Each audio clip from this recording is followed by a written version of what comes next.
Hey everybody, this is Rydo and we're back to Yu-Gi-Oh! Master Duel and video game news. Today is Wednesday, January 4th.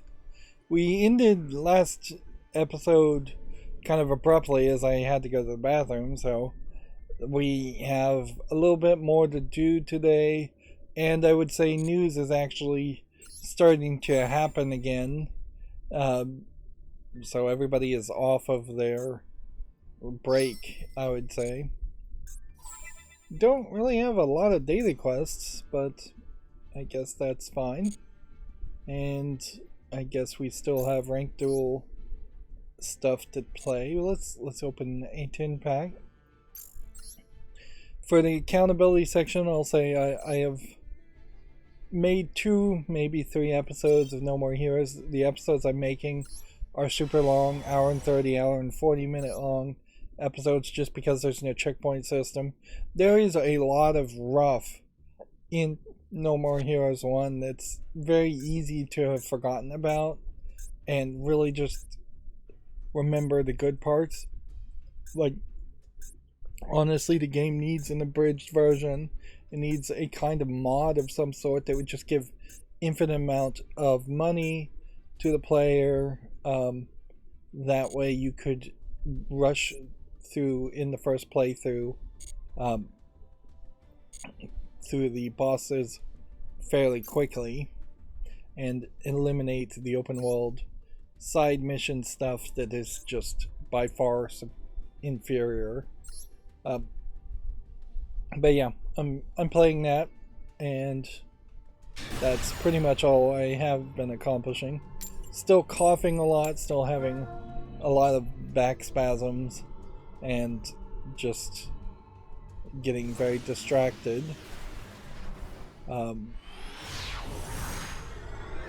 In general, I would say, yeah, that's what's going on over the past couple of days.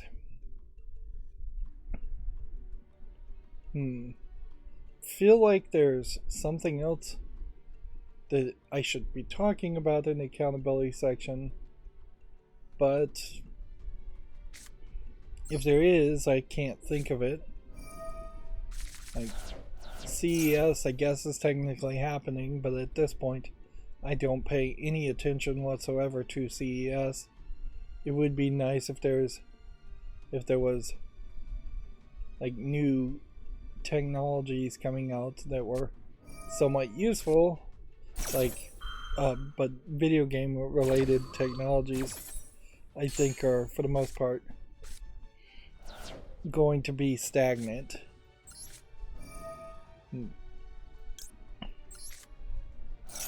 Right, put that up there. Activate this, which then puts this here. Go and summon that. Go and set this. And in the turn.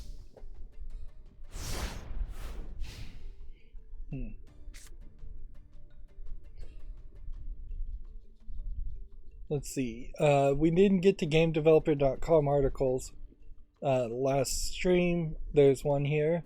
IO Interactive is rebranding Hitman 3 as Hitman World of Assassination. It is a combined, like, rebranding and re-release, in that it is also going to include all the content from Hitman 1 in 2016 and Hitman 2 in 2018. These are not the original Hitman 1 and 2 games. So it is just merging together what were 3 very seasonal content released almost as a game of service experiences into something that is, I think, going to be closer to a game that you could play years later and actually still experience most, if not all, the content. One of the things I guess I can say about No More Heroes, there's definitely a lot to complain about. There's a lot rough, but The last fight, playing on normal difficulty of the normal and easy options at the beginning of the game, which you can't change difficulty, took me about 6 different times. And one of the things certainly is that when No More Heroes was originally made to be played with a Wiimote, I think it was way easier and had less button inputs. And so when they evolved it to the Xbox 360 version, which is basically what the PC version is, they added in spinning the right stick, for instance, compared to spinning an entire Wiimote. It's a lot easier to spin a Wiimote than it is to spin the right stick, so I'm struggling sometimes to win clashes where you have to do different actions. Right. I'm going to summon this, and I guess I should activate this. As crazy as this may sound. Send that to the graveyard. Send that to the graveyard. Then activate this effect, which I will take all 4 of these guys. I could have done less, I suppose. Summon this guy. Activate this effect. Banish this, not even knowing what it is. I don't really want to use this, so I'm going to just put it face down. And let's see. I think it probably does benefit you to just do this.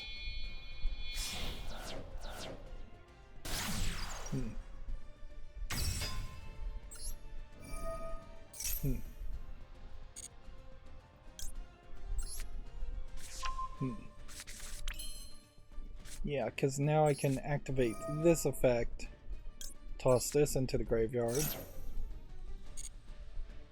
put this face up, activate this effect, and summon a 3.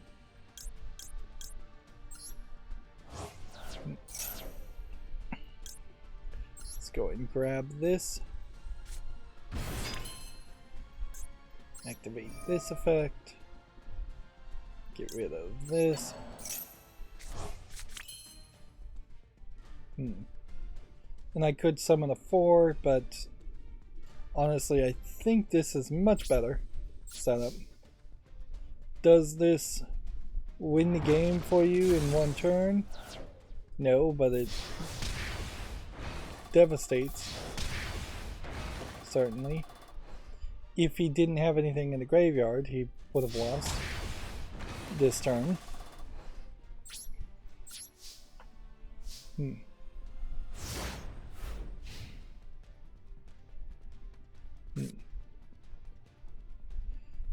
One of the people I follow is on Twitter, of which, yeah, Twitter, still no Elon Musk madness lately, but Twitter is definitely feeling very much like it is somewhat of a graveyard.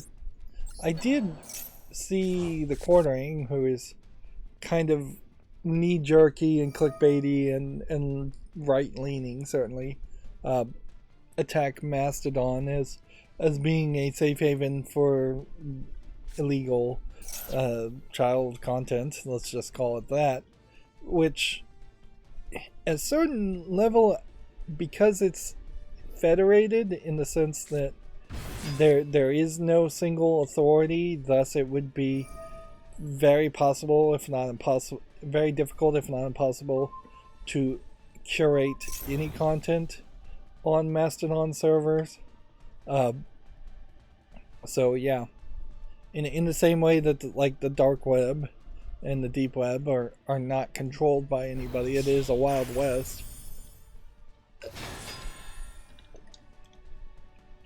Of course, that's always the price of freedom, really. If you want a free uncensored world or a free uncensored internet, you can't have a single authority capable of taking content down. I don't think it is in any way realistic to say Mastodon is anywhere like that, though, for most people. Like, whatever Mastodon server you connect to, and whatever servers, as far as I understand Mastodon, that connect to that specific Mastodon server, is all those servers are highly unlikely to have open individual rules that would allow illegal content. And the problem, certainly, with the child porn content argument is that you never really know what the people are claiming as child porn, because half of the people in the West claim hentai and animated things that are not in any way sourced or referenced or come from an actual child as child porn, and so you just don't ever know at all. And it gets even worse. Middle Eastern countries and would call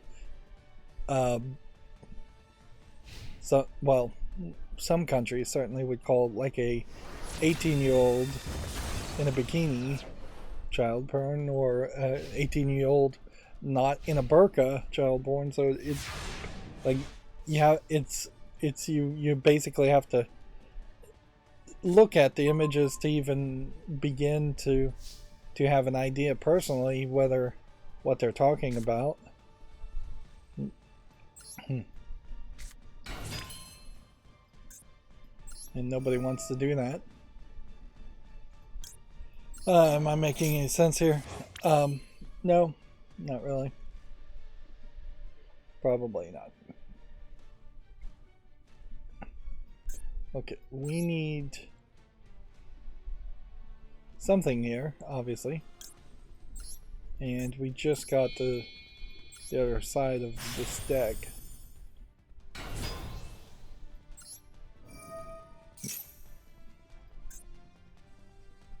Let's get rid of this.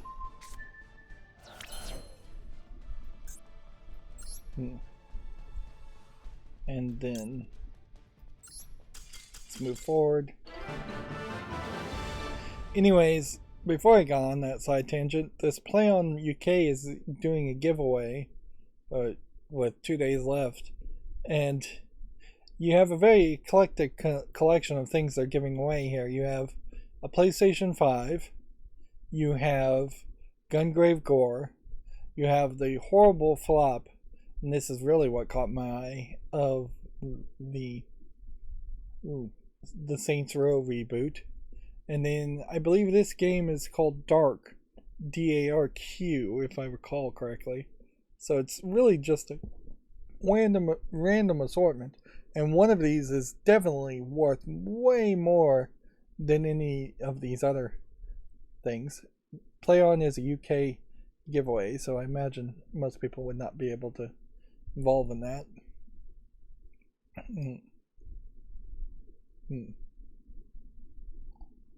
Let's see. Let's keep on playing. We are now in gold tier, so we will at the very least fall down to silver tier at the end of this month. But ideally we would want to get to platinum tier, if not higher. Gearbox, which is owned by Embracer Group, and in a lot of ways I can't help but feel like Embracer Group is just trying to use Gearbox as a name, which is slightly better than Embracer Group's or THQ Nordic's name at this point, to acquire more things. It is really a sad tale, though, of the Gearbox in Frisco, Texas, and that main team of employees, how many ever are still at that studio that made the Borderlands series. They are just getting continuously watered down as Gearbox became a publishing company, as they opened a Montreal and very possibly a Quebec's office. Yeah, there might be 2 Canadian offices at this point. And then they got acquired by Embracer Group, which also might have been a better thing than Randy Pitchford, which Randy Pitchford also is kind of a great example of somebody who was eventually told by somebody to shut up and he actually listened. Um, whereas Randy Pitchford was the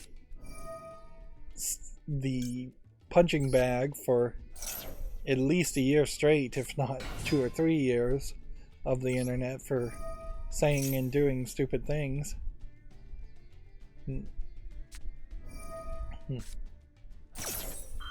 But yeah, Gearbox, parent company Embracer Group, is proud to welcome Captured Dimensions to the Gearbox Entertainment family. Captured Dimensions is an incredible leader in creating world-class entertainment, and we're thrilled to join in our mission to entertain the world. I don't know Captured Dimensions at all. I've never heard of them. Their logo kind of looks like the Cyan logo, the makers of Myst.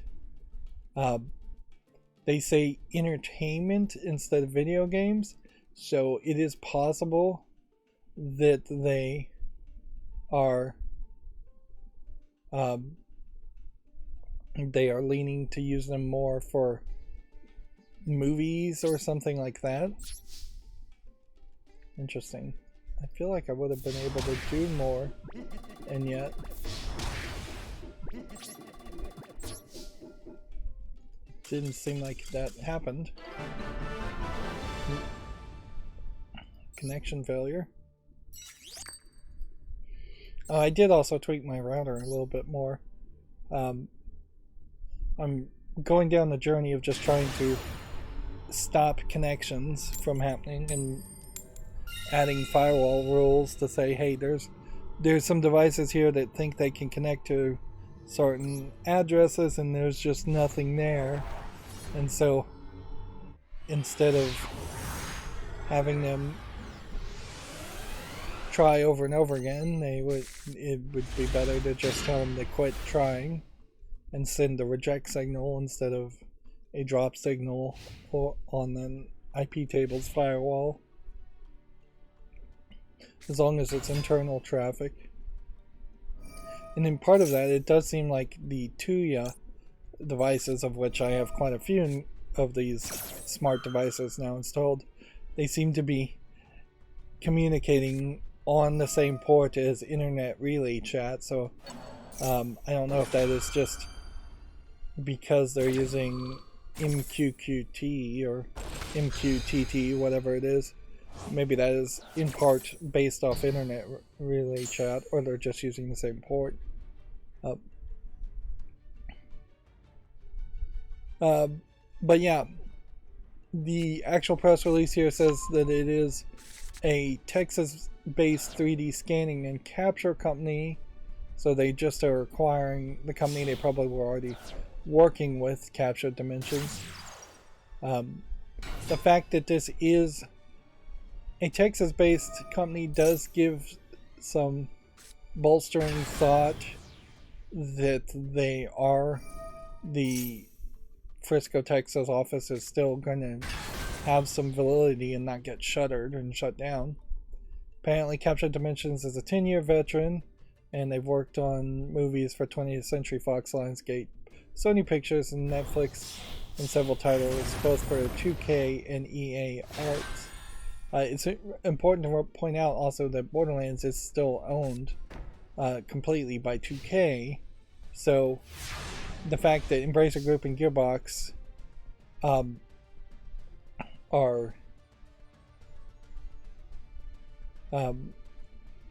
acquiring all of this may be in hopes of creating a new series that Gearbox and Embracer Group would own outright.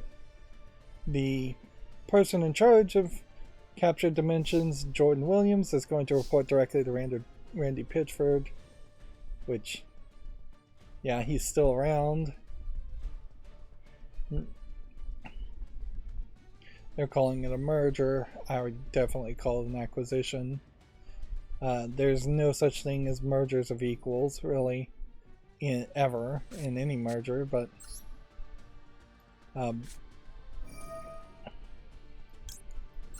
yeah. there's still a lot of room here that these 3D models and capturing would be in part done for the Borderlands movie that's supposedly still in development compared to the next Gearbox game. Gearbox already has quite a bit to their name as far as they have the rights to Duke Nukem, and they're not really doing anything with that. They have a team that could make something like Borderlands that doesn't have Borderlands on the name, and they could easily cut out the middleman of 2K in that case. So their best bet would be to announce a new project of some sort, even if it is going to be announcing it at a fairly quick, fairly early experience. Like if it was 5 years out, 10 years out, 10 years is too much, but I could see 5 years out and saying, hey, we've got this new project and that we're going to work on it, and this is the future of Gearbox. In all ways, there should probably be a future of Gearbox that is in part built around a new Duke Nukem game, since you own the rights to that in some levels. And there should be an announcement of a new first-person shooter game of some sort.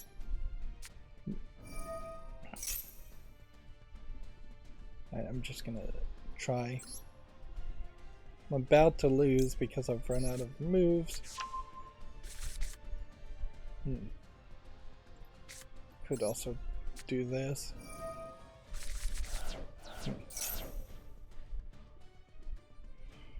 But if I can get Zeus on the field, I can succeed here.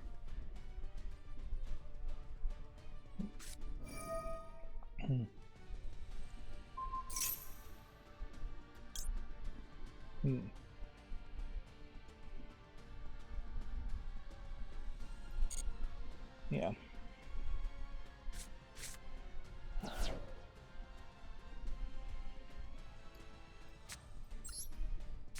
Well, then let's put that trap card to end in the turn.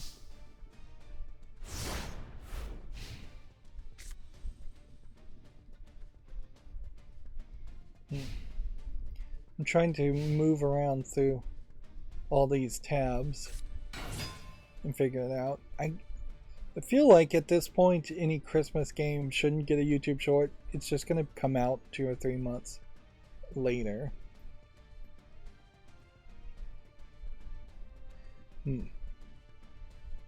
So let's start here and just quickly go through these games. Like this game, Castle Daybreak, doesn't look like anything. Here we have a teen version of a dating sim visual novel, which makes me suspect that there very possibly was a adult version in the adult section of this exact same game. It feels like this is a Korean game by the looks of the lettering. Doesn't support English, $2.99, Korean only.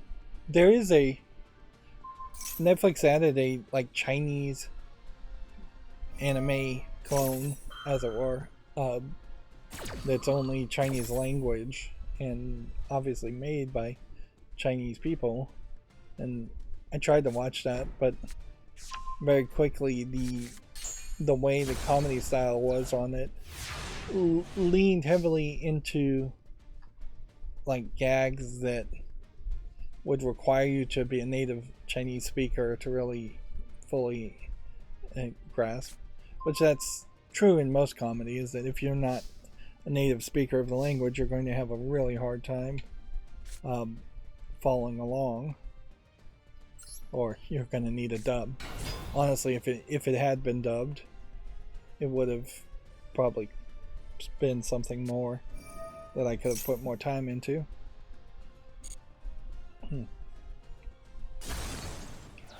Over the past couple of days, though, I haven't really been watching as much streaming TV or TV in general as much as I've just been sleeping, and I would prefer to actually accomplish something instead of just sleeping.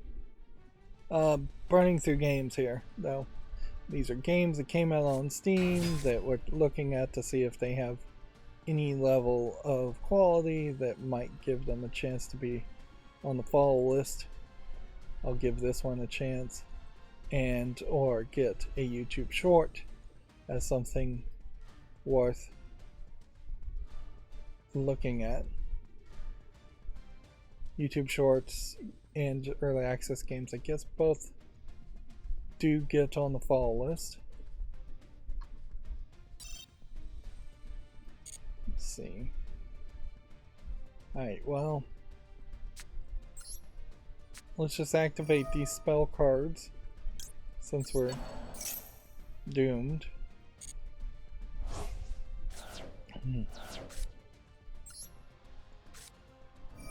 And then let the game let the opponent win.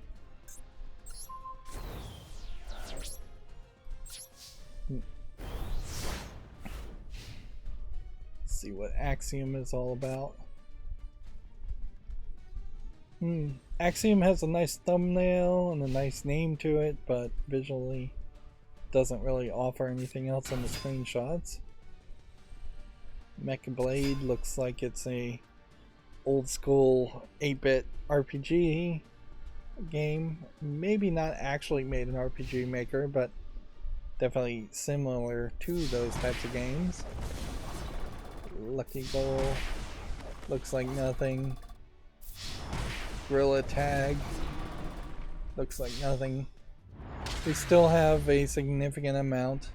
It is year-round very consistent that there's 80 to 90% of all games released on Steam are garbage. Yep, they took the victory and won. And I get 100 reward for activating a spell, which is not enough reward to actually mean anything. I still definitely have this is a game where you fling a knife. It's basically getting over it with Benet Foddy with a knife. Or those types of games. Sky Rats might be something, so I'll give that a chance. Yeah, I am still fairly concerned that I'm missing like AAA games right now. Obviously there are no AAA games that are coming out, so, or at least I would assume no AAA games are coming out quite yet, but I'm not going to make a YouTube short around this one, but I will give it a follow. I guess I will make a YouTube short around The Lost Egg 3. Yeah, I don't really see anything there of interest. Under Xenophil.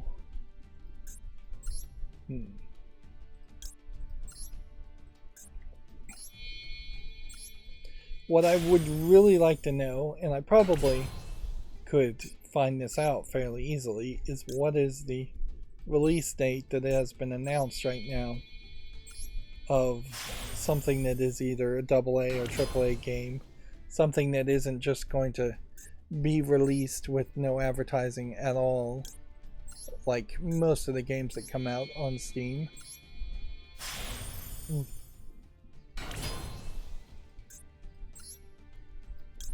And yeah, I really don't know what that would be. Let's see, Mothership Forever doesn't look like my type of game. It doesn't look varied. There's kind of too much of a lack of variety in the background and no user interface that would make more sense. SAS versus FAS. It is Wednesday, so we probably would run into a adult game listing or two. This one doesn't seem like that's what this is. This seems like this is, let's make Wolfenstein 3D, but this time let's turn BJ Blazkowicz into... There, I didn't play. Well, it might be a good point at this point to just take a break. We may come back and play some more Yu-Gi-Oh, but I do need to focus a little bit more on getting through the game since we were behind.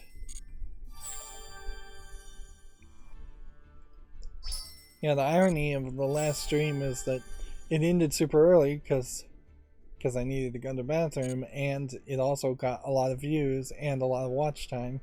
So I am very likely, almost certainly, hurting myself by doing 3 or 4 hour streams because I'm stretching out the length of videos and getting lower watch times and watch time percentages. So yeah, I don't know how to particularly correct that, or if I want to particularly correct that. So yeah, this is Wolfenstein 3D, except for it's grow balls of steel, and you have this blonde MS Paint looking character. It's not a terrible thought. What I think you could do here is, as a thought though, is you could probably just mod the original Wolfenstein game to do that, and then have better level design and a better experience. Or certainly the actual makers of the Wolfenstein series could make a spin-off series where there's a female military guy. It wouldn't be historically accurate, but that's not a big deal for a Wolfenstein series. The polish on this really hurts this game. Otherwise, I would put this on the follow list as just a general idea. It is, at very least, more ambitious than a puzzle game like this, which I guess these probably do deserve some YouTube shorts, but they're not games I'm going to put on the follow list. Void Edge of Existence doesn't look like anything. Legend of Gandar doesn't look like anything. Kiteboarding Pro does look interesting. That was on the follow list already. Clash Robot Detective Complete Edition looks weird enough to deserve a follow. Maybe too weird to get a YouTube short. I'd have to think about that. Some more Interstellar Pilot 2 doesn't look like anything. And then Revenge on the Streets 3 doesn't look visually polished enough. I don't know why you would want to play this over better animated versions of this, like River City Girls or the River City series in general. Alright. So that's pretty much the cleanup from the last stream, and so now we're back into the pattern of actually talking about video game news. Redfall is reportedly targeting the May release date according to Video Games Chronicles. So May might be the first big name game to come out. Konami teases reveals of games it says are quietly underway, which is just kind of a tease for announcements later on. Bethesda has reiterated that Starfield will be released in the first half of this year, with not giving any specific date. So they're still not really ready to announce a date. Starfield potentially could be a very big game, but it also could be just another indicator that the followers of Bethesda games have long since just abandoned Bethesda and moved on to other fields and other types of games, and that the fandom of Skyrim may never come back, even if they did get a new Elder Scrolls game released. And most people probably would try the next Elder Scrolls game, Skyrim 2, but they may do it over a very long period and not in the same 6-month launch window. And there may be very little interest in doing Skyrim in space, which is what Starfield has just been advertised as over and over again, which will probably be surprised and find out that it's not really as much Skyrim in space as we think. And their other game, Fallout, as far as Fallout 4 and Fallout 76, that series also feels like it is being disintegrated in a lot of ways, just not supported, not grown, not well developed. Let's see. After multiple delays, System Shock's remake is now targeting a March release. I guess that at this point, you should only believe it when you see it. So, there is a System Shock remake and a remaster in parallel being developed, and the remaster may have already come out and it may have come and gone. There's 2, maybe 3 different companies all involved in System Shock, and really just does feel like it has been one of the biggest boondoggles as far as saying, hey, we have System Shock, we should do something with System Shock, let's make a remaster, and meanwhile, to make some money, let's also make a remake on top of the remaster. They probably should have just stuck with making a remake and not done the remaster, or done the remaster and not announced a remake until the remaster had already sold and been announced and released. What you could have done that would have been really interesting, although it may have pissed off some people, is in the credits at the end, announce the remaster, announce the remake, the just from the ground rebuilding of the game. Announce that in the credits at the end of the remaster.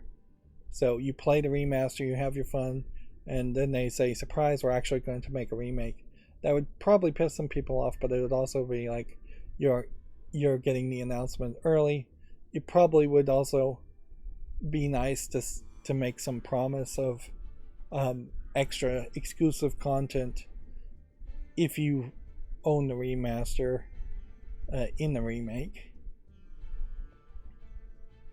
But yeah, the parallel development, the parallel announcements of that, splitting the hype between people who want to just play a remastered version of the original game versus people who would potentially want to play a full remake of the game.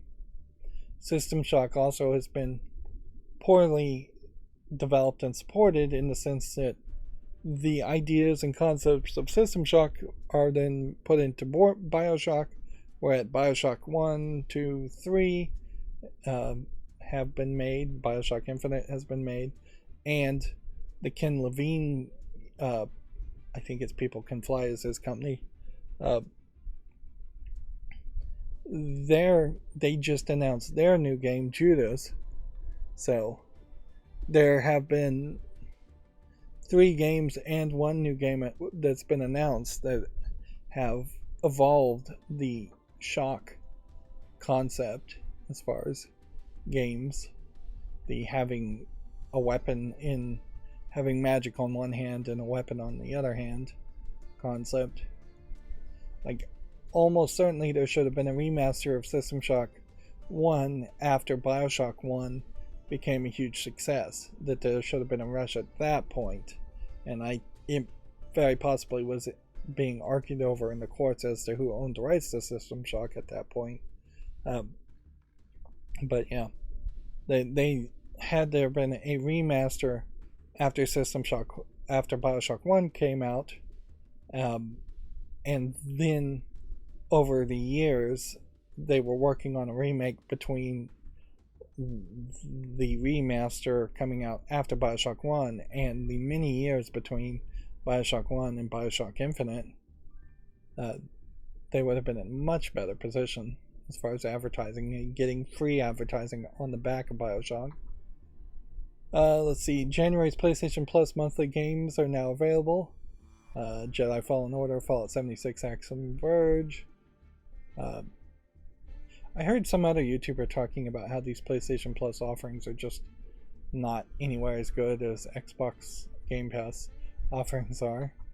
So that's always been what I felt about it too, is that they should be offering something better for the PlayStation Plus service. Day and date, day one releases, things like that. The Pokemon developers Cult 3DS game is officially coming to iPhone. The Pocket Card Jockey first released for the Nintendo handheld in 2013. I assume this is coming all around. This is, I assume, some kind of card-based solitaire type game with horse racing elements. You have very different types of animation here than what you normally would see for a Pokemon game, in the sense that they are going 3D with Pokemon games, and even when they were going 2D, you never really had this simplistic cartoony style of characters. You have kind of more 3D models of the horses, but the horses aren't particularly unique compared to a Pokemon. This almost makes me wonder, with the release of this game, if they're just trying to branch out some more, because maybe Game Freak is going to lose all of their Pokemon duties because they've done such a bad job with Scarlet and Violet, or some of their Pokemon duties. That might be the case. It might not. It may be that they're just trying to get some extra cash. Let's see.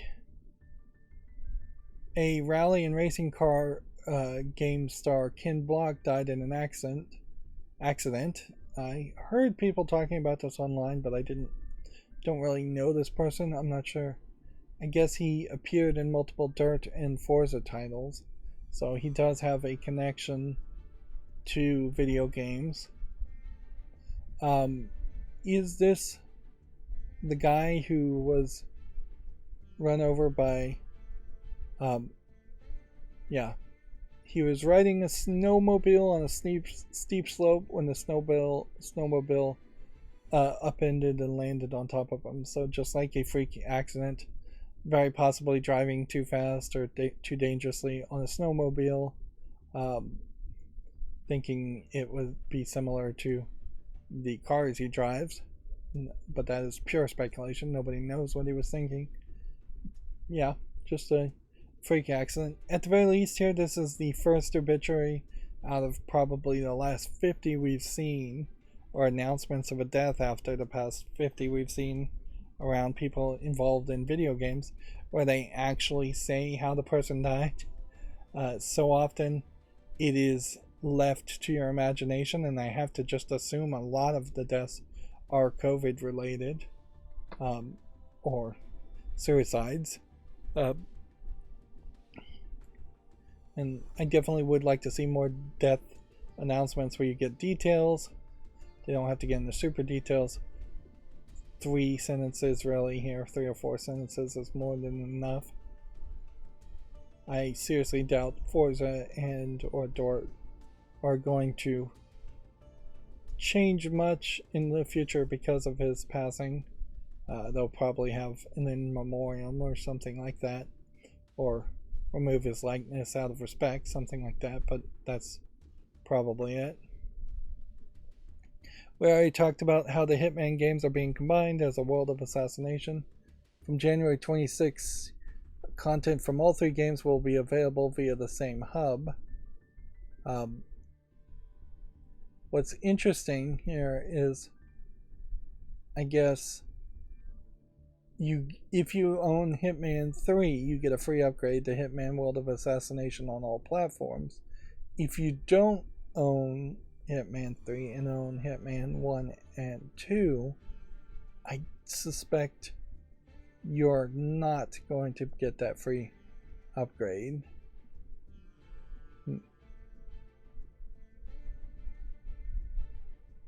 On Steam, IO is implementing complete the set functionality for 3 DLC packs included in the Hitman World of Assassination Deluxe Pack, which would be Hitman 3 Deluxe Pack, Hitman 3 7 Deadly Sins Collection, and Hitman 2 Expansion Pass. This will allow players to purchase just the content they don't own. It's said, such as paying $10 for a single DLC pack rather than having to pay the full price for the DLC Deluxe Pack.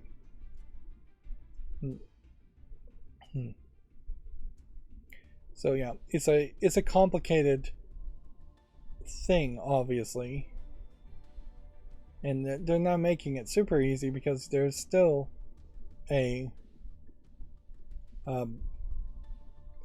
difference here in that there are 2 new offerings: World of Assassination, which includes Hitman 3 Hitman 1 Game of the Year Access Pass and Hitman 2 Standard Access Pass, or the Deluxe Pack, which includes the Hitman 3 Deluxe Pack, Hitman 3 7 Deadly Sins Collection, and Hitman 2 Expansion Pass.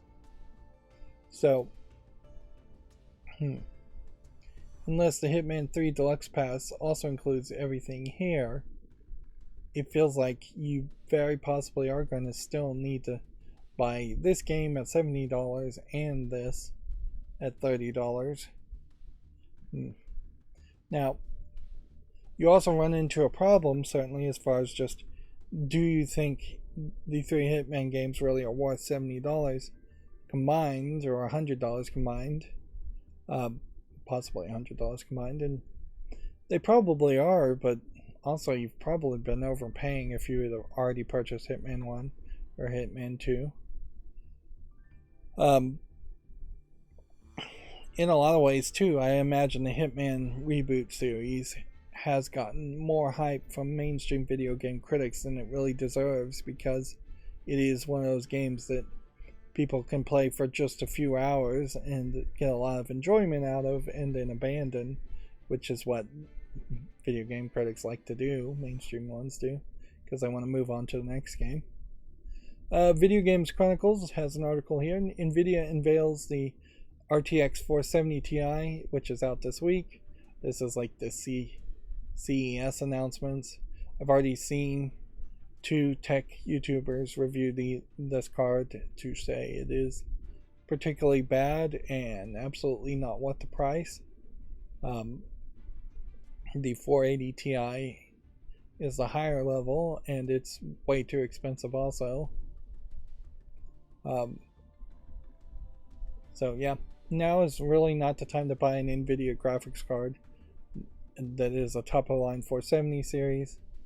I would suspect you could get used video cards cheaper if you're willing to go that way, or just new video cards that are older series.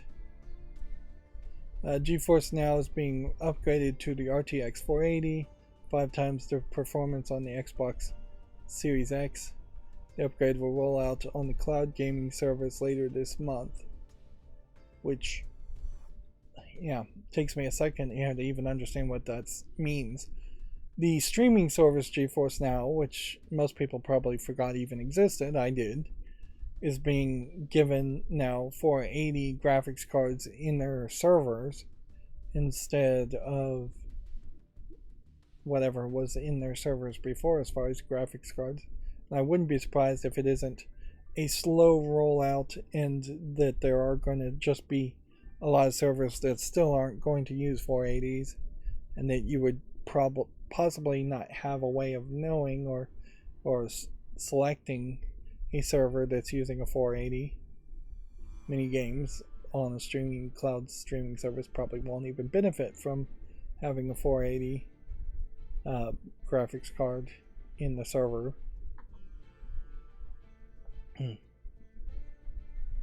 The FTC has said there are currently no substantive settlement talks with Microsoft over the Activision deal. The U.S. government body filed a complaint in December. Which, yeah, this is definitely a lot of posturing and just playing legalese, if not playing politics. FTC very possibly is trying to sue Microsoft to force them into a settlement where Microsoft, I think, is still standing strong with the appearance that they will just take it to court and win outright. And thus they wouldn't need to settle as far as this whole Activision Blizzard merger.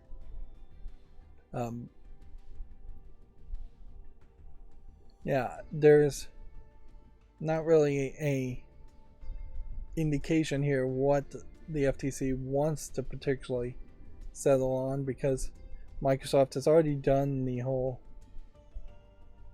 commitment to Modern Warfare statement. So unless Microsoft is refusing to sign an actual contract to that agreement, I'm not sure what the FTC would be willing to settle on. Wizards of the Coast has reportedly canceled several game projects. Magic the Gathering publisher has previously said it had 7 or 8 titles in development. It definitely seems to me, and this is something that one of the Joes in the Angry Joe YouTube channel, which I'm trying to follow them, but honestly they're really not my style as to the way they talk and their enthusiasm, plus they're all over the place as far as being really, I think, more fans of Warhammer or Superman in particular, DC, than they are fans of video games between the three of them. But they were asked in a Q&A about what do they feel about Magic the Gathering, and they said that they felt like Magic the Gathering has put out way too much content because of Hasbro acquiring Wizards of the Coast, and that they have diluted the quality of the product and people are going to stop playing Magic the Gathering. As somebody who stopped playing Magic the Gathering because Magic the Gathering Online blocked me, claiming I was cheating just because I was having a bad network issue, and banned me for a couple days, that I could definitely agree with what they're saying there. The Magic the Gathering Online and was getting crazy as just how many expansion sets are coming out, how many alternate versions of cards are coming out. They really aren't innovating in the new content that they were releasing. I think in general you do have to take a grain of salt around the Magic the Gathering fans in particular being spicy and not happy with Magic the Gathering ever, but I think more now than ever people are not happy with Hasbro being in charge of Magic the Gathering and just trying to bleed it dry. Meanwhile, they're also trying to bleed Dungeons and Dragons dry. Wizards of the Coast / Hasbro should have had 7 or 8 games silently in development at all times, and now it seems to me like they are mostly just kind of focusing on Baldur's Gate 3. Here they've put a D instead of a G, and that seems to be about it.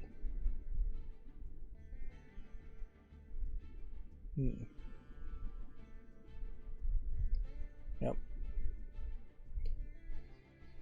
It wouldn't be a terrible thing overall, though, if Hasbro did go out of business and a lot of like Wizards of the Coast type products and just Hasbro board games. It'd be nice if they went public domain. It'd be nice if they got sold to other companies who would try different things around it.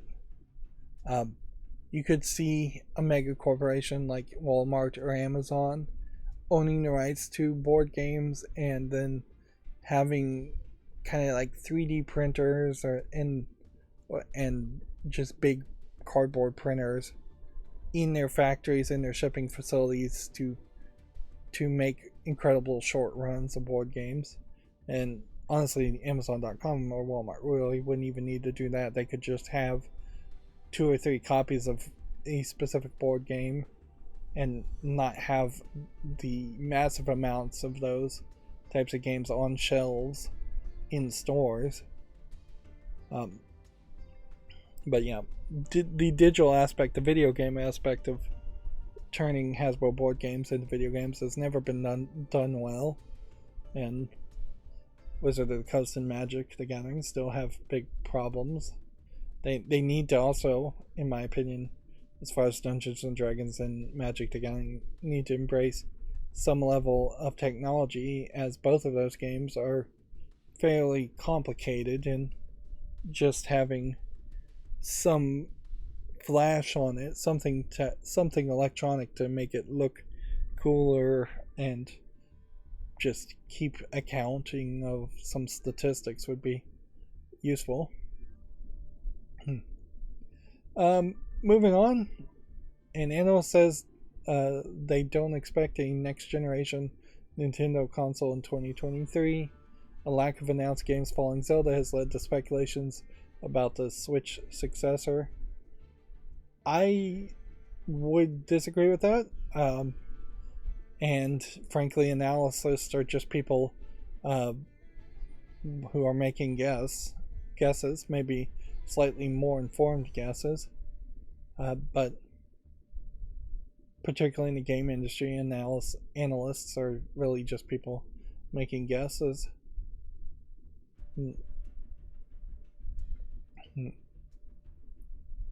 But yeah,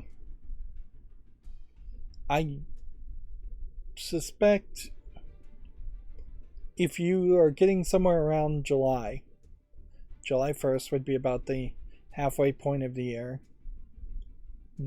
If there is not any announcement of either a bunch of first-party new Nintendo games or a new console upgrade of some sort, then yes, it probably would be 2024 that the next Nintendo console would get announced. But if there is even a slight hint of either new games for first-party titles for the Switch, then that probably pushes it back to 2024 again. Or if there's obviously an announcement for a new console, then the announcement will have happened. This is a great example again of just unactionable information. It's useless information for somebody to put their own opinion out and guess. It's the kind of thing that you might say if you're just talking to a friend and killing time and talking about video games, as to speculate as to when the next console will be announced. But it's not something that is newsworthy enough that Video Games Chronicle should make an article around it in any way. It's a ridiculous waste of everybody's time.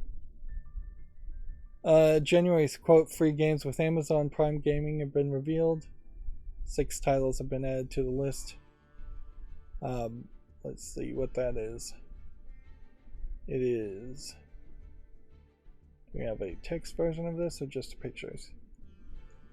I guess it's The Evil Within 2, Beat Cop, Lawn Mowing Simulator, Chicken Police Paint It Red, and Faraway 2 Jungle Escape, and Breathe Edge.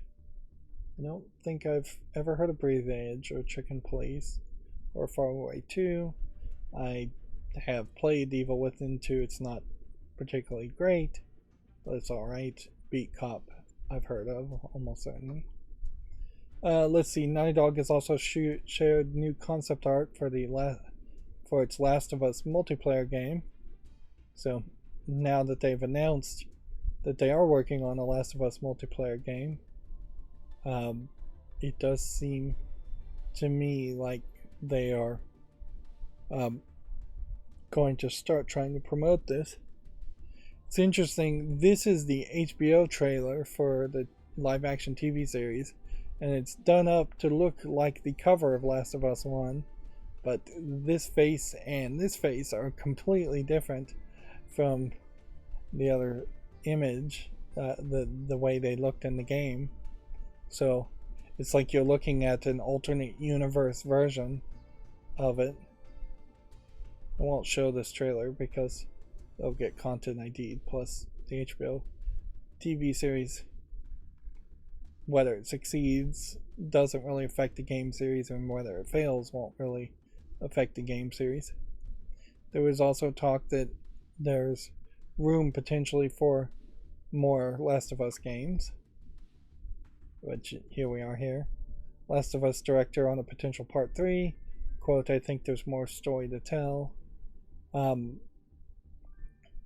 Inherently, I don't think can be Ellie's journey unless you're going to try to make a story that either happens before the events of Last of Us 1, at which she would be very young, or in between part 1 and part 2, which maybe you could do that. I don't have really any faith, and I don't know why you would have any faith at all, as far as a part 3 being good, though if you did not like the way they changed Ellie as a character in part 2, and I think that's most of the people in the game, is most of the fans of Last of Us didn't quite like the way the character was effectively assassinated.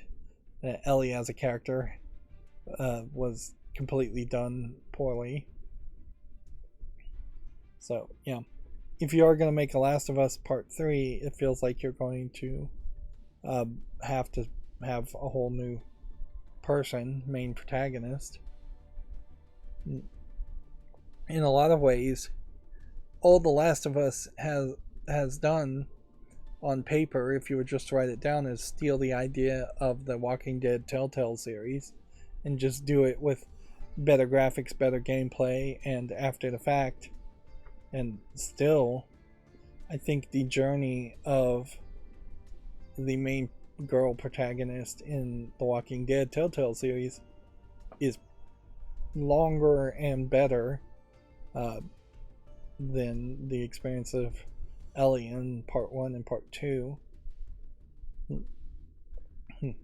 Also, the Walking Dead Telltale series gave you a lot of options, that superficial options, but options nonetheless, as far as how your main protagonist that you're playing as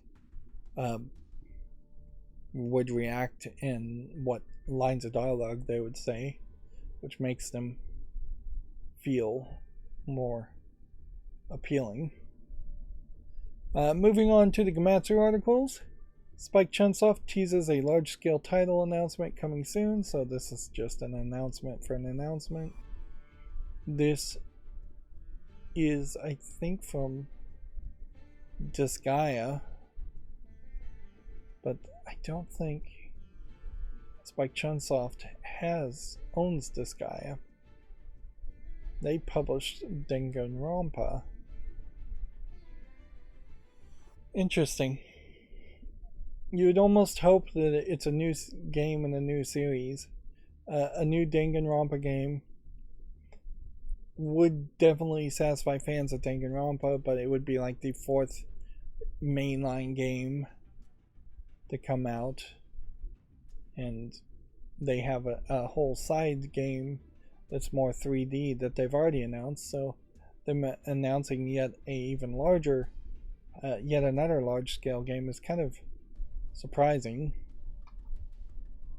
Let's see, Reverie Suite as edition is coming to the PS5, Xbox Series, Xbox One, and PC in early of 2023.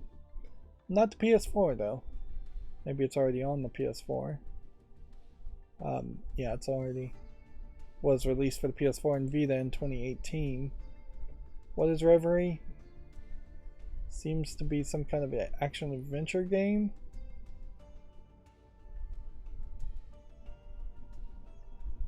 Hmm.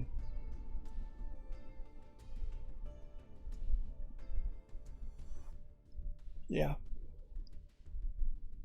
For a game that's already come out before, it's surprising that there's just no images here to really tell you what this is as a game, so it's not really that helpful. It's currently available on the Switch. A game called Rainbow Skies is coming to the Switch in 2023. So we're starting to get some Gamatsu announcements for games, not particularly big or interesting games. We already talked about Hitman 3. Light Fairy Tale Episode 3 has a teaser trailer. This looks like a chibi RPG game, turn-based RPG. There's some screenshots of cutscenes here that will confuse that. That is one of the things that is kind of weird about No More Heroes, is that they described Travis Touchdown as an otaku, and he does seem to have an interest in what Moe was back when No More Heroes was released, which is really, the Moe art style had evolved quite a bit compared to the fictional anime girls that are being shown in No More Heroes. But honestly, as somebody who was an otaku, he really doesn't stand up to scrutiny as an otaku. Otaku tend to be obsessed around only one thing, at the detriment of every other part of their personality and their personal health and hygiene. And Travis Touchdown looks like this cool dude with high fashion t-shirt collections, and he is into like Mexican wrestling, and he has figures, but not enough figures that he would be an obsessive figure collector, really by my standards. And then he has like VHS tapes, but not enough VHS tapes to really be like an anime fan of the time. He is way more obsessed about being the number one assassin in No More Heroes than anything else. He doesn't talk about anime. He doesn't really speak like an otaku. It definitely feels like at some point they were just going to call him a hentai pervert, and they switched it to otaku, but he's not even really that much of a pervert. The game is slightly perverted, but Travis Touchdown as a character really doesn't get a lot of characterization too. He is a strong, silent type, cool dude character more than anything else. It definitely feels like throughout the entirety of No More Heroes that Suda51 had a lot of keywords and ideas that he wanted put in the game, and had there been a better director, they would have said, no, let's not put this into the game and just focus on the main gameplay elements and the main story elements. It would have been a better experience. So arguably, the feeling I'm getting is that Suda51, as the director of a game of No More Heroes, it hurt No More Heroes a little more than he helped. His ideas as a creative producer would have been helpful, but there needed to be somebody above him to tell him no, and say, or at least make him justify why you're going to have Travis Touchdown obsessed with Moe when it doesn't play off as anything more than a one-time joke in the entire game that just gets repeated and isn't really that funny. Moving on to news again. Witchfire has an NVIDIA DLSS 3 Deep Learning Super Sampling 3 trailer, which, when you have a trailer like this and it's potentially going to be blurred, I guess the question comes down to, what are you looking at this for? Are you looking at for a game I've never even heard of, Deep Fire, or you're looking for a improvement in graphics, since I'm streaming at 1080p and this video is in a small box and it's being blurred, there's literally nothing in this trailer to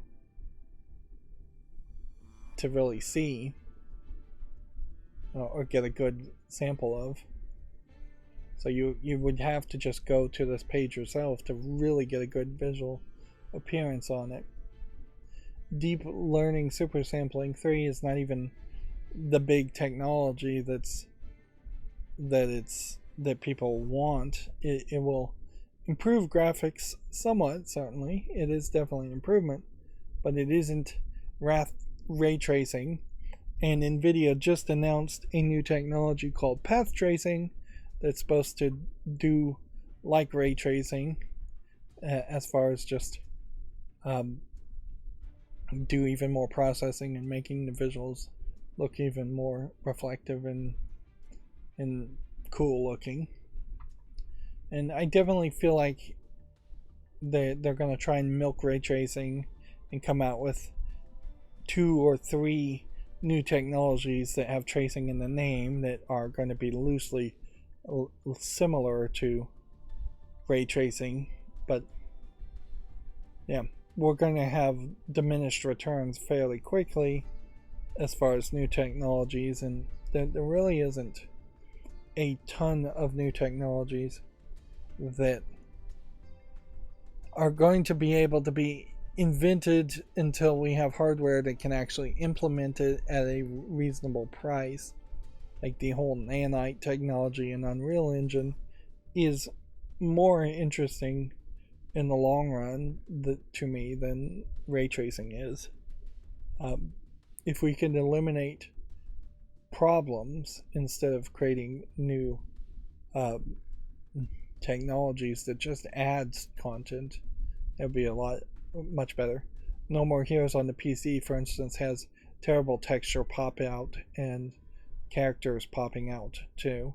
If someone is walking down the street, of which in the open city of No More Heroes there's like one person on the street walking on the street, as soon as you turn the camera away from them, they will disappear and you can see them disappear, and then when you turn the camera where they used to be, they'll pop back in. I've seen textures pop in and out on walls already, having only played for 2 to 3 hours several times, and it just happens. So is there anything that's going to really fix an old game like No More Heroes with new technologies? Probably not, but because that's in the code and in the program, so unless there's some way to retroactively change video game code, you're going to have more remasters or more remakes. And No More Heroes 1 definitely would benefit from an abridged remake in total, getting rid of a lot of the side jobs and the open world element that's just not needed. But yeah, if we could go forward with all new games and have almost guarantees that there will be no pop in and pop out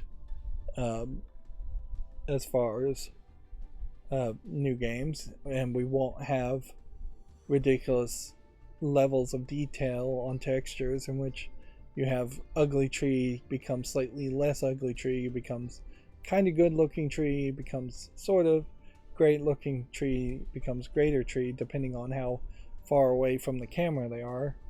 That's another thing that nanite and technologies like that could potentially fix. Better foliage is still an issue. Better hair technology is still an issue. Better rope and hair flowing technology is still an issue. At a certain point, we probably do want HDR graphics and improvements in the audio, but only at a very superficial level. Moving on with the news, we already talked about this one. Game Freak announcing Pocket Card Jockey Ride On for Apple Arcade. I guess this is actually different news. It's due out on January 20th. It's coming to Apple Arcade instead of just iOS and Android. So they're still doing things with Apple Arcade. Wulong Fallen Dynasty has 10 minutes of Mount Tianzhu gameplay, if you want to check that out on Gamatsu. One Piece Odyssey has a live-action Japanese TV commercial, if you want to check that out. A smartphone game called Brown Dust 2 has Android Early Access tests set for January 10th through the 17th. This looks like this is somewhat of a card-based RPG game. Yep. You have this very vertical images because it is a cell phone game. You know, it doesn't look too different from what a lot of these mobile games are. Destiny Child is very similar to this, in which you have these attack animations, and then you have these visual novel elements in which you have the characters talking to each other. Destiny Child does not have an open world RPG element and is not card based, though. So this game does seem to be a little weird in that you do have more of a dungeon crawling aspect on top of the card based fight mechanic. And it's kind of impossible for me to tell whether this is anything that would be good or not. I guess it would just come down to, have you played Brown Dust 1? Do you trust NeoWiz? Yeah. You can tell they're kind of going with some crazy anime type characters here, but not super crazy. This is the I'm late White Rabbit from Alice in Wonderland, if you turned her into an anime girl concept. Let's see. Chiyomaru Shikura has stepped down as Mage's chairman and executive director, the creator to remain on the board as an executive producer. What has Mage's done? I know they've made some games, but I wouldn't be able to tell you. The exact quote here is, as an announcement, as my term has ended, I have left my position as chairman and executive director of Mages. From the bottom of my heart, I'd like to express my gratitude to everyone who helped me since the company's founding, our reliable staff, and more than anyone, the fans who played my works, even if only a little. I cannot thank you enough. However, I would like to continue my life as a creator just a little longer with that spirit of going back to the basics of my days as an assistant director. I am in discussions with Mages to reestablish a new cooperative relationship and position to continue working with staff I've come to know to build a system that will allow me to continue releasing new titles and so on going forward. Well, you tend not to step down from chairman and executive director leaderships to a lower position unless you are physically or mentally exhausted, and at that point you probably should just retire, or you're being forced out of the position. So I would have to lean to assume that somebody's asking him to, or somebody's forcing him to step out of that position. In Japan, maybe there is a save face element here where he is mentally or physically exhausted and just can't do the work of whatever a chairman executive director does. Although that inherently assumes that there is a lot of work that a chairman or executive director does, when very possibly they do very little work. It would be very helpful, though, if they had tagged this with the Mages um, tag instead of just tagging it with the president. So, anonymous code 2 years ago was the last time that he was mentioned. And 3 years ago, May just went independent from the Kadokawa group. Steins Gate seems to maybe have been published by Mages. Here's what he looked like 7 years ago. So I guess if you went this direction, then you probably would have... Nope, you're still not getting a tag as far as Mages. Mages also was the game that was previously, I think, allowed on Steam, and then they made this remaster of Chaos Head Noah versus Chaos Head, and Steam wanted to say no, it's not allowed as being censored. This was the one game that had what is more traditionally a Moe art style nowadays that Steam was saying no to just because they were in their school uniform more than anything else. Even though the game had already been allowed, and I don't think there was anything amazingly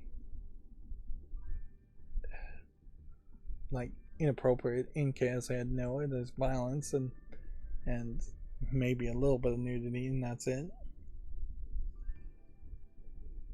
Let's see. Well, yeah. So, controversy a couple of months ago. Fighting that controversy maybe made him tired, or maybe just seeing the writing on the wall that any kind of game like Chaos Head is going to struggle to be published these days, made him decide to step down into a lower role. It'll be interesting to see who steps up and takes the reins, and whether Mages has anything big or new to announce anytime soon. I'll have to remember this news when that news happens. World War Z Aftermath is coming to the PS5 and Xbox Series on January 24th, alongside a Horde Mode XL update, which I don't think I care about World War Z, Aftermath, or otherwise. And a game called Walian Unexpected Guests launches January 24th. It's a third-person puzzle adventure game for PC. Which, yeah. We're starting to get little bits of announcements. And this might be the first, I guess you'd call this AA game. You might even call it a single A game. It definitely doesn't look like a AAA game. This might be the first AA game that gets an announcement and actually gets a release for 2023. And yeah, you really don't know what to expect otherwise. This is not the game I would have expected to be announced, but I really wouldn't have known what to expect, because every game potentially is very weird and potentially brand new. This game feels like it has some influence around something like Splatoon, but it also feels like it has kind of magnetic gloves, something kind of like Portal. Otherwise, I really just don't know what it is. That way we can say no to this. So these should be the games that were released between Monday and Wednesday. Here we have a horror game that looks decent enough to give a follow to. Mini Star Bakery. I'm going to give this a chance, but this very possibly is nothing. Double line. Confrontation New World. Looks like it's an asset flip Chinese game. First person shooter. Yeah. Gotta say no to that. Let's see. It's almost like a Prince of Persia game, but you're a ninja. It's not the worst thought ever. We have been seeing the evolution of these parkour games. Up until this point, every parkour game that's been an asset flip parkour game, it's always been first person. The fact that they're going to a third person 3D model is interesting. The fact that we're seeing actual fighting in this game takes it out of the realm of being a parkour game. You see in the lower left hand corner the user interface is not particularly great looking, and that there's a lot of other stuff going on in the lower right corner. It is certainly Ubisoft's own fault for not getting the Sands of Time remake out faster, that somebody could make something that looks even this good. Hohenheim Skywards is an interesting name. It's not VR. So yeah, I'll give that a follow. It doesn't quite look polished enough, but it is also early access. So if they keep putting effort into this, this could be an actual game. Although I'd still lean towards it not being an actual game.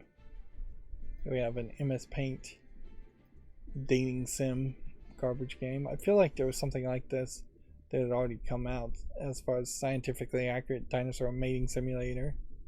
Yeah, there's another game very similar to this. It's very low effort. Joke listing. Color Zone doesn't look like it's got quite enough to catch my attention. The Last Hour doesn't look visually polished enough to catch my attention. Road Trucker is obviously gonna be a no. Pipe D. I'm always looking for a good pipe game. So I'll give this a follow, but I won't make a YouTube short around it. Just see if people like it. Here we have Armageddon for the ZX Spectrum. This may not be the actual Armageddon though. I don't think it really is. This really looks like Missile Defender is what I think the actual name of this game would have been. Yeah, it's definitely not a game you really would want to play nowadays, particularly if it's just a clone. Hole in One looks like it's maybe a mobile putt-putt game. That doesn't look terrible as a thought though. Monster Knockout looks like a Flappy Bird clone or something like that, I would guess. Malstreams is a no. Dead Prophet is already mixed and doesn't look like anything, so that's going to be a no. Battle Mage. Screenshots are not particularly good, so no. Chrono Codex. What is this game even? Can't even tell. Platforming and dodging, it says. So I guess you're playing as this white dot. Yeah, visually that just looks awful, so that's a no. Sapu. There might be something to this. I probably need to run my macro and make some YouTube shorts too. Out of 3 doesn't look interesting. Project Speed 2 doesn't look interesting. Bite Night. It's not visually polished enough.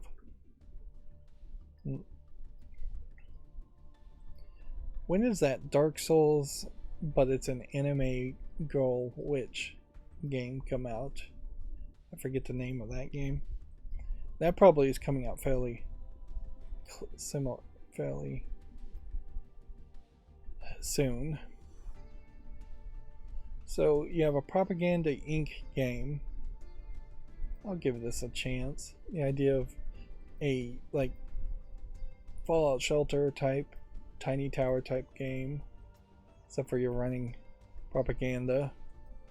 There might be something around that would be yes. Here's a great example of why QR codes don't make a lot of sense in most instances, because if you're watching a video online, the QR code is unnecessary, and if you're watching a video anyways, you wouldn't have a way to really scan the QR code. This game, Summer Village, I'm going to be really generous and give it a follow, but I'm not going to give it a YouTube short.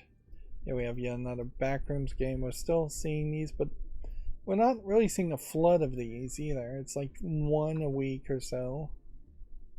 You're the Weapon. There's nothing. Welcome to Do or Die. Do or Die, Hunt and Survive. Doesn't look like anything. We have a game called Dungeon Walk, which looks like it's a dungeon crawler.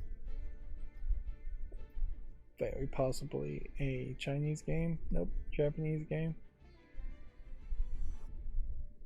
It seems like it's a card-based game based on weapons.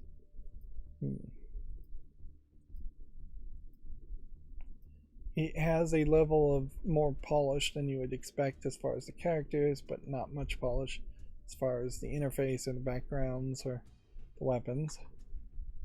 So that would be a no, even if it did support the English language.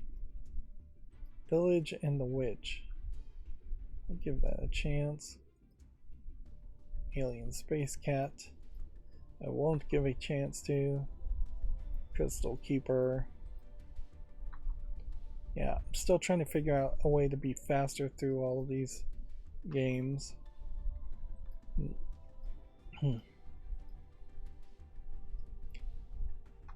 Suppose it would be interesting if there was some way I could take the list of games and hand it to the chat.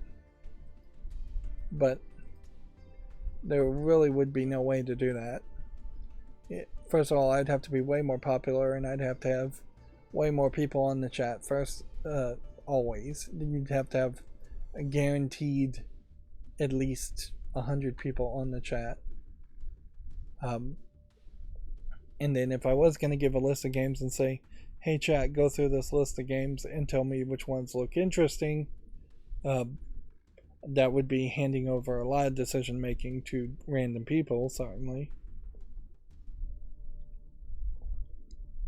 And yeah, the risk versus the reward there of just having a slightly faster stream is probably not worth it. Almost certainly not worth it. So we're at the GameDeveloper.com articles. We didn't see any adult games. Interesting. I have to just assume that Friday we'll start seeing some adult games. Usually you see at least one. And maybe I got signed out, but I don't think I am signed out. Let's see. We don't once again need to talk about Pocket Card Jockey. Square Enix has reaffirmed its NFT commitment in 2023 New Year's letter. We already knew about that. The QA staff at ZeniMax Studios has unanimously voted to unionize, which this is a new article on January 3rd, but I think these events probably happened before Christmas. Let's see. Thinking it through, ZeniMax Studios is the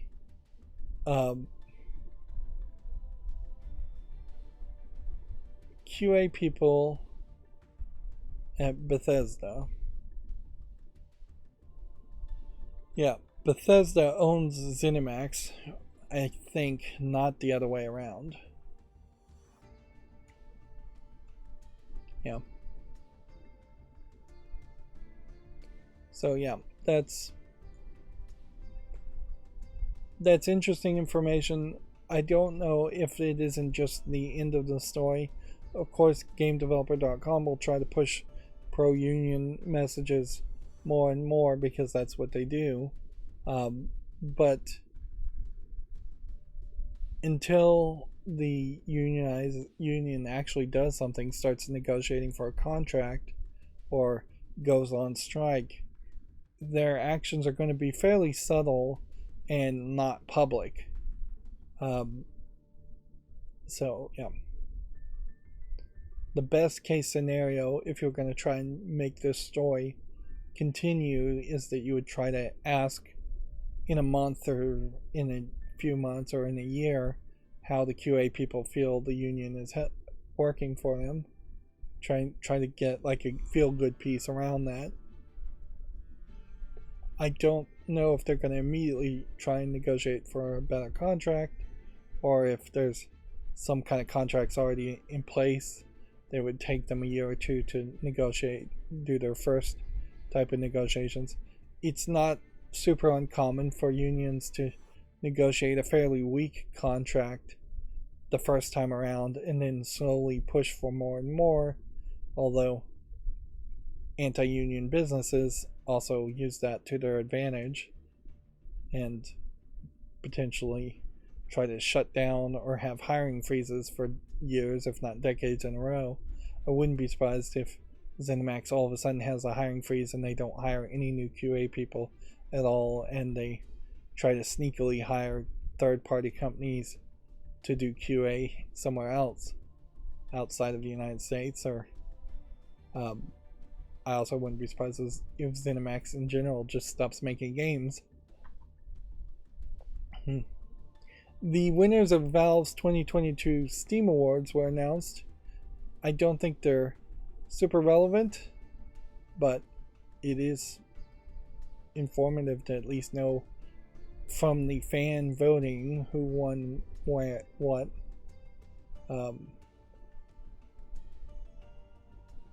Let's see if we click this, if we can look at the Steam page instead of just reading it. So they gave Game of the Year to Elden Ring by fan vote, which is not surprising. VR Game of the Year went to Hitman 3, even though I don't think Hitman 3 came out this year. Labor of Love was Cyberpunk 2077. Better with Friends was Raft. Outstanding Visual Styles was Miles Morales, Spider-Man's. Most Innovative Gameplay went to Stray. Elden Ring was Best Game You Suck At. Best Soundtrack, Final Fantasy VII Remake Integrate. Outstanding Story Rich went to God of War.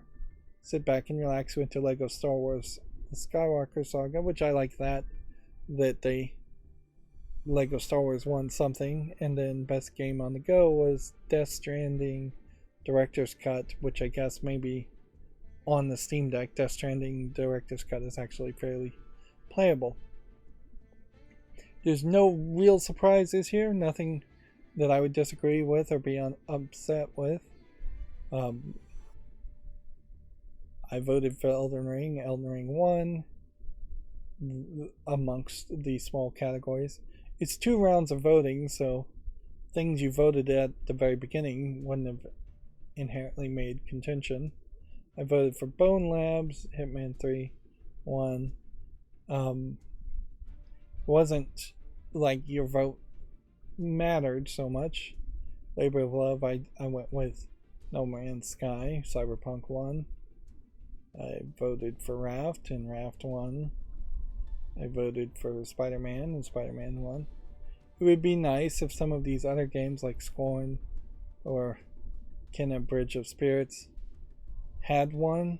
There definitely is room to split these categories in half and say, like, platinum sellers, most innovative platinum seller, most innovative game gold seller, most innovative independent game. Like if you highlighted some of these smaller games and gave out 3 times the awards, since these are just kind of fake awards anyways, that I don't know if there is even an actual medal trophy they give out. But yeah, there's definitely room where they could have given out at least twice as many awards to deserving people.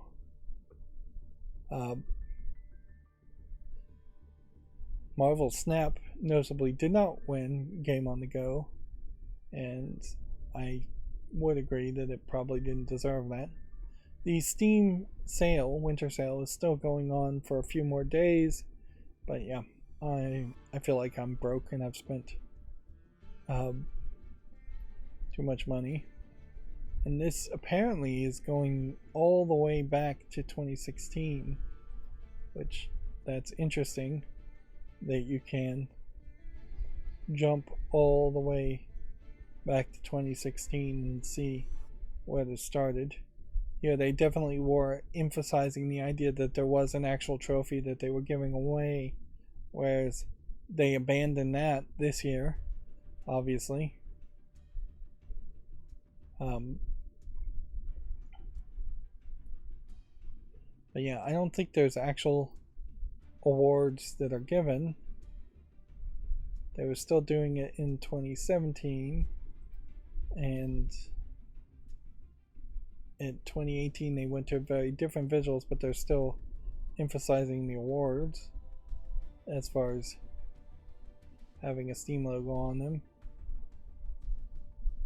In 2018, by 2019, still doing the awards. 2020 is still doing the awards. So they were really committed to the idea of the awards up to this year. Oh, and I guess they do still have the award even here. It's just, it's only in this one spot really at the top here. Sorry about that. I just knocked my Xbox controller in the floor. And instead they're more emphasizing this background kind of logo.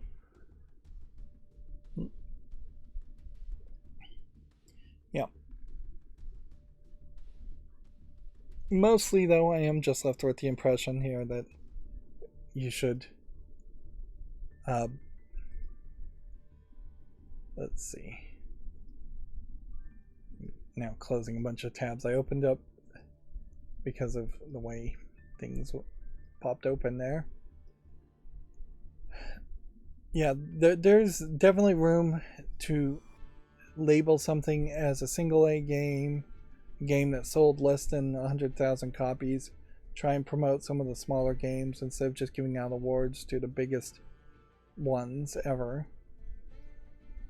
Let's see. Moving on to GameDeveloper.com's articles. We're still going to have a short stream today. And yes, I could come over here and try to activate one more trap card, but I don't really care to. I'm not super enthusiastic around playing Yu-Gi-Oh! At the moment, particularly if I'm doing 30-minute to 2-hour episodes of No More Heroes. I need to be careful to not spend too much time sitting in a chair.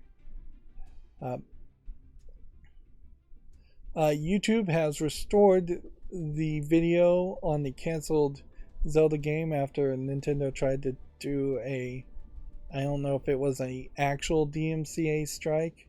This is Did You Know's gaming's video around a canceled Zelda game. Let's see. I don't know if this was a Content ID copyright strike within YouTube's own system or if this was an actual official DMCA filing. Particularly with Nintendo, you don't know if this would have been a DMCA filing in the United States or a similar copyright filing in Japan, because particularly in Japan they feel like they own everything. Speaking of copyright, in 2023, more things every year, more things go in the public domain. So things like Metropolis, I believe this year, is now in the public domain. Metropolis, maybe the book, not the movie.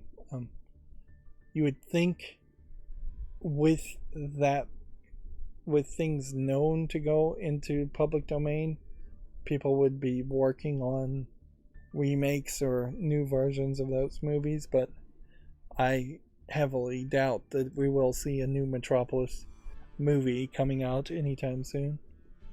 Even that weird Winnie the Pooh horror movie, I don't think actually has come out yet. Let's see.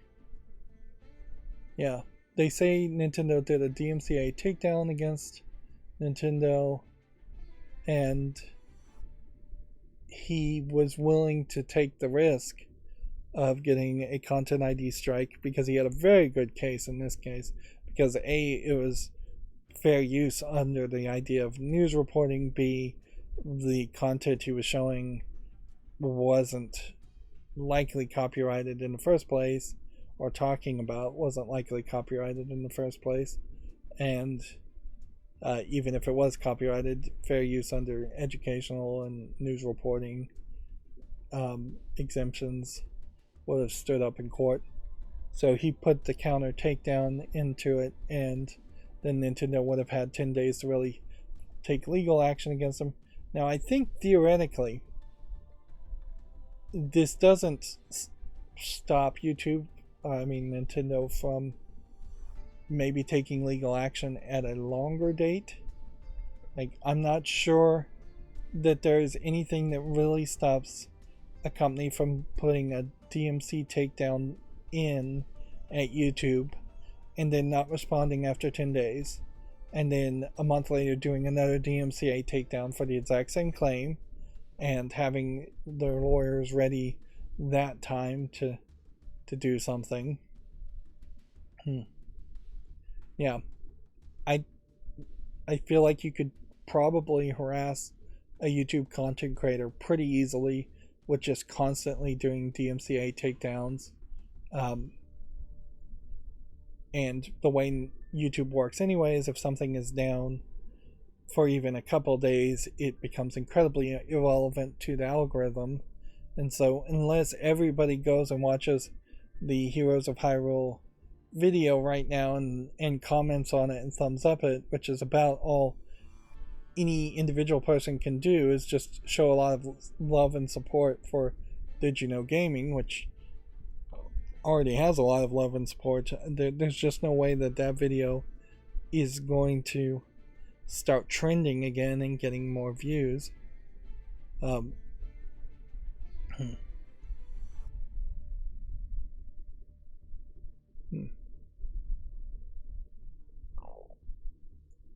Let's see. So yeah, you get a very generic response here that's copyrighted 2021. They haven't even updated the copyright.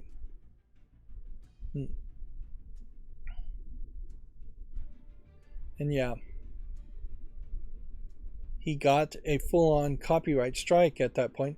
And honestly, if you're getting a DMCA filing and they're giving you a copyright strike, YouTube is choosing to give you a copyright strike because that has nothing to do with the actual legal process. You absolutely at that point should just say sue me, because and file a counter notification, because that's the only way you're going to remove a copyright strike anyways, and there's no bigger penalty. You're not going to get a second copyright strike, I don't think, and I don't think you're going to get your channel deleted. So you could very possibly be sued by Nintendo. But yeah, this is Nintendo being Nintendo, and Nintendo is the worst, to use the phrase that is often said about Konami as far as copyright, and just trying to silence really former employees talking about projects that didn't go anywhere, or former people that they worked with. There is almost certainly a lot of skeletons in the closet of Nintendo, and if people who worked with Nintendo decided to start spilling the beans, the nasty stuff that we have already found out about Nintendo will probably be just a drop in the bucket for all the nasty stuff that Nintendo, as a Japanese super controlling, terrible company, let's just be honest about it, they've probably done a lot of bad things, and them losing face would probably be a very good thing if they were punched in the nose, knocked down a peg or two, whatever saying you want to use. If they were humbled a lot, Nintendo would be on a better path to being a better company. Moving on, the Last of Us franchise has sold 37 million copies in 9 years, which, okay, that's a lot. Between 2 games, divide that in half, I suppose, and that would give you 18 million copies.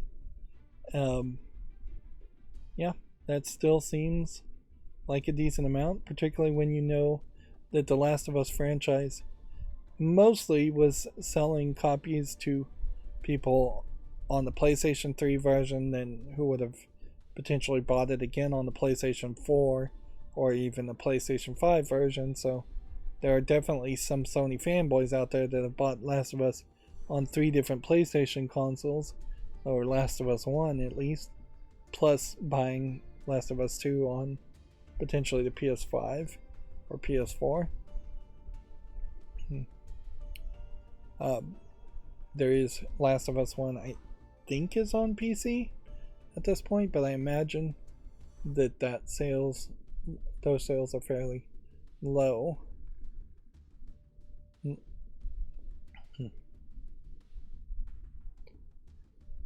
Is nearly 40 million copies a lot? Probably, yeah. It definitely is a big seller. It very possibly is close to the cap.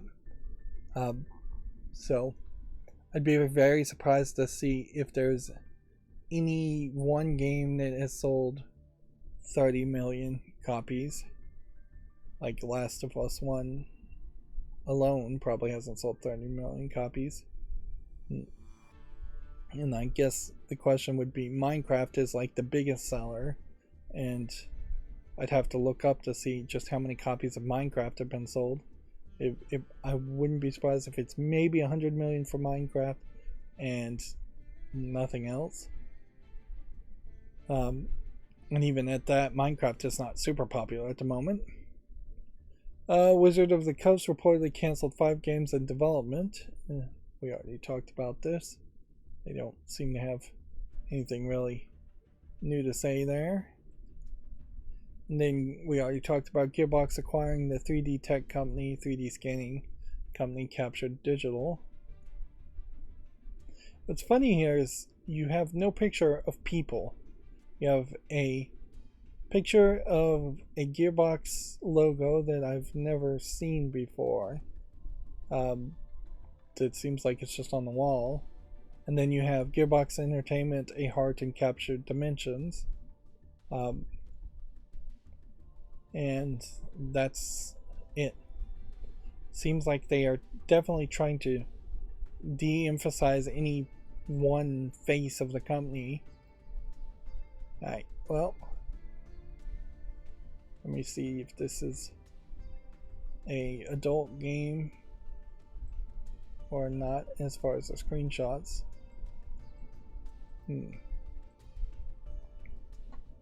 These are the fall list games. So Beat Reflex, or Reflex without the X, Reflay, was a game that is a rhythm game and a massage game. It's definitely somewhat sexual in nature. Part of the problem here is I don't have a lot of rhythm, so if I was going to try and play this game, I'd probably really suck at it. Then the other problem certainly would this be YouTube family friendly to have a massage game. I feel like this game was somewhat censored. Like when you look at this shirt, it feels like there would have been more cleavage here. You generally don't make a anime girl with giant breasts and then cover up all of that cleavage. If I recall correctly, I definitely think that was kind of the point, is that as you massage more, they may lose the shirt and be in just like a bra. This one was one of the controversial things. See, nudity, sexual content, general mature content, and then language, partial nudity, sexual themes, and then by default always all characters involved in sexual content are over age of 18. This is kind of an example of a game that probably would have been better if it was just straight in the adult section, because as a rhythm game it's probably not going to catch too many people's attention, but as a massaging slash groping simulator, it's not a terrible thought. I suspect this game doesn't really teach you how to give massages, which, you know, a game out there that really did teach you how to do massages might be somewhat useful. But yeah. So the camera is moving down now to the lower back after you do a whole level. But yeah, this isn't real massages. Just jabbing your thumbs into the back of somebody alone is not going to be a good thing. Overall, it's 75% positive, so this is something that I think does make it to the wish list, if not for just the simple reason that I should try and get adult games off of the follow list. This would be one of those games where if somebody gifted it me, I'd be very happy around it. I might have to do a more edited, abridged coverage of the game and play it not from beginning to end, and instead just do a quick look. That's what I'm calling them now. I used to call them spotlights, but now a quick look on that kind of game would make a lot of sense.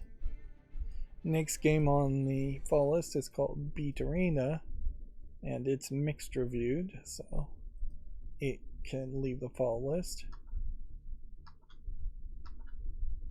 And then we have Beast Shall Rise from October. I'll give that more time. And then Beast of Maraville Island is rated very positively. Adventure game as a wildlife photographer, kind of like Pokemon Snap, which I should get back to playing Pokemon Snap and at some point. Yeah, there is an argument that I should play Pokemon Snap before I would potentially buy this game and play it. But then this would be non-Nintendo footage, so a Pokemon Snap that I could actually make footage on and talk about, and I could compare it to Pokemon Snap.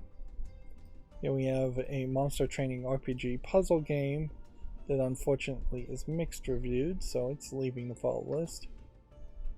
We have something from January of last year that only has one user review.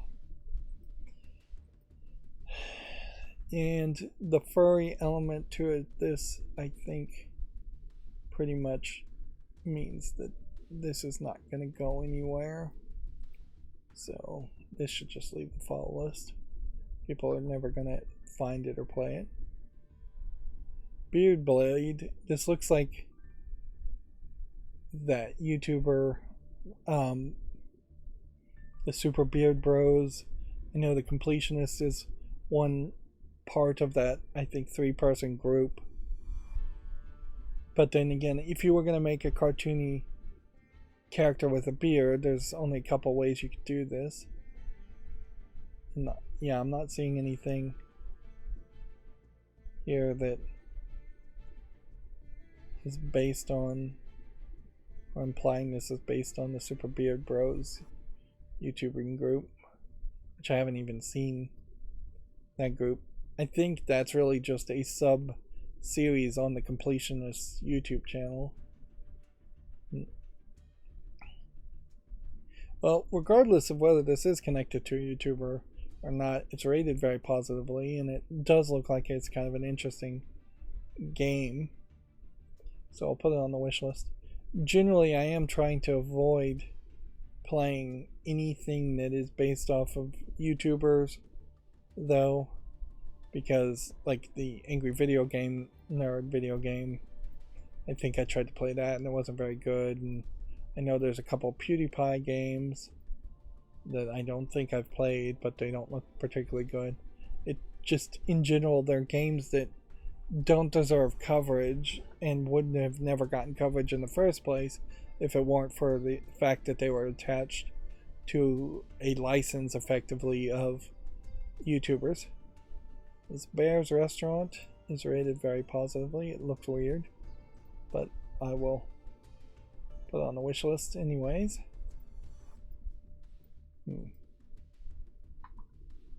Beanstalk from June 1st, 2022. Does not look good enough. The idea of an anime 3D model girl doing a Jack and the Beanstalk concept doesn't really change the story much. Yeah. Jack is supposed to be a naive character and a foolish character. Maybe a hopeful character. So it doesn't change it much if you turn Jack into Jill and it's Jill in the Beanstalk. And we have another Beanstalk related game, which obviously I guess I want to see if there could be a Beanstalk based game that would make some sense, but there really isn't a lot of reason why there would be a Jack and the Beanstalk based game that makes sense. Even the fairy tale Jack and the Beanstalk is just really simplistic and not particularly that revered or good. Here they've done something interesting in the idea of the Beanstalk is just the platform and the climbing element, but then they're adding a lot more fiction to it and a lot more gameplay to this. This is some kind of VR game, obviously. Is it single player? It says online co-op. What's funny is it's rated very positively, but visually I just don't see anything here that would justify leaving this on the fall list. Seems like they did quite a lot with the Beanstalk concept to make a game around that, and I could applaud that, but it still just doesn't look that good. Plus, by this time next year, I'm almost certainly going to just start removing VR games in total. If in the next few years I somehow did get a VR headset, maybe then I would just go through a list of all VR games and start over from scratch. This looks mostly like a Sokoban puzzle game more than anything, and yeah, I'm just not really seeing enough polish here that makes me want to keep this on the fall list. It does follow general mob rule votes in that it's very positive. It's just, yeah, this really does just seem like too much of a puzzle game. Yeah, I'm gonna say no to it. In the taking the risk here that at some point I might have decided that I would want to play this game, I'm removing it from the fall list. Village and the Witch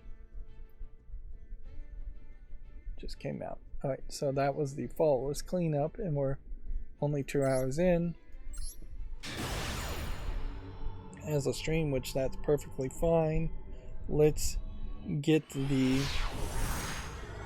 live going here, and I'm gonna speed it up, and then I'm gonna scroll down my Twitter feed to see if there's any new news that has happened during the past couple hours, and then that'll be the end of that. Yeah, there's 14 new 14 new tweets. Apparently the PlayStation Store January sale has added 1,000 more games and DLC packs, including Need for Speed Unbound and Marvel Midnight Suns. So they're doing a bit of a sale. But very possibly that is the only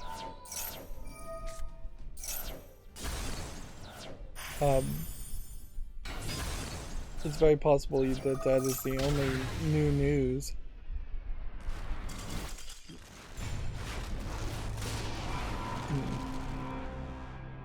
As far as video game news is concerned. Yep.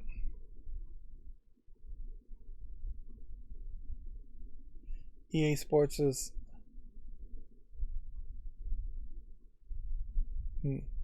Here we have EA Sports has said 60% of Madden NFL's 23 franchise save files corrupted last week due to a data storage issues won't be recoverable. So, yeah, 60% of players losing data. That is definitely not a good backup solution that they had. Although I'm one to talk, I haven't even built my backup solution. I've been trying to build it for years and not putting enough time into it to just install the right software and start backing things up to a RAID array. Anyways, I don't want to get into a technical talk. So yeah, there's, I guess, nothing else really to say here. That's gonna be it for this stream. Short and sweet, and we have caught up. I imagine we still will have a minimal amount of news on Friday. Probably a minimal amount of news somewhere until the end of February. So it is just going to be more laid back. This gives me more time to make pre-recorded footage and just focus on getting other things done. If anything, next year I probably should just schedule for a lot of having back problems and just being worse at making content in the winter months and just schedule it in and expect it to happen. That's going to be it for this stream. As always, I ask you to like, share, subscribe, comment, and watch every second of my videos. If you want to friend or follow me on any social media sites, there's a bunch of links down below. And if you want to support me further, there's a link to Patreon, or you can friend me on Steam and gift me a game off my wishlist. Thank you for watching. Have a good evening.